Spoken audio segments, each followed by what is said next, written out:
In recent years, the anger boiled over and fishermen besieged the prestigious Darwin Research Centre, holding scientists and animals hostage. Jose defends the protest. All the problems started because there are too many conservationists in the park. Have they stopped you working? Not stopped as such, but we have a growing problem with sea cucumber fishing that gets worse every year. Now, we're only allowed to fish it for 2 months of the year, and that's caused many problems. Also, we've been trying to sell our local products, mainly fish, internationally. And we've got the buyers, but they've been clamping down on that.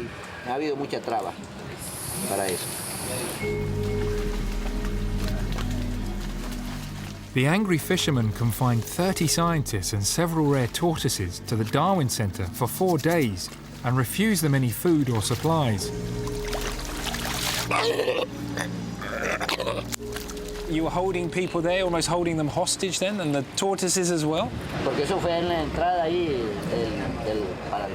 It took place at the entrance to the park.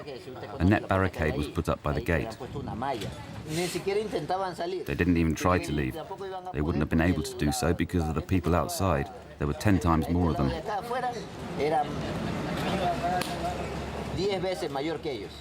That war was not started by fishermen. They were the ones who started that war.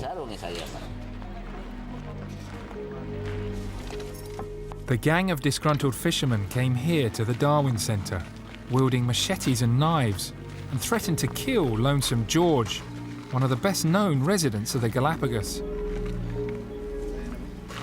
So we've come to see Lonesome George, who's really perhaps the most famous of the tortoises here. Oh, there he is! He's huge! Hello, George.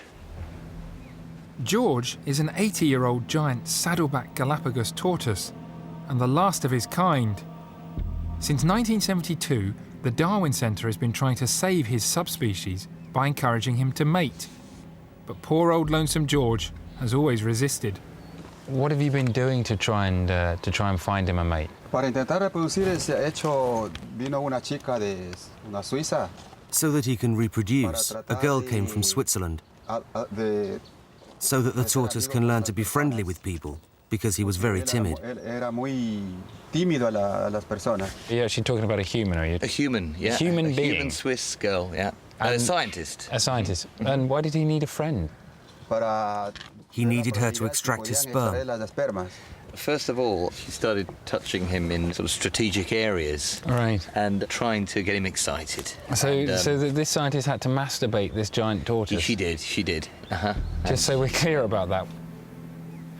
When the Swiss scientists failed to produce the goods, 2 female tortoises were moved into George's pen. But that was more than 14 years ago. Well, I'm just on my way to see one of the ladies who George has rejected.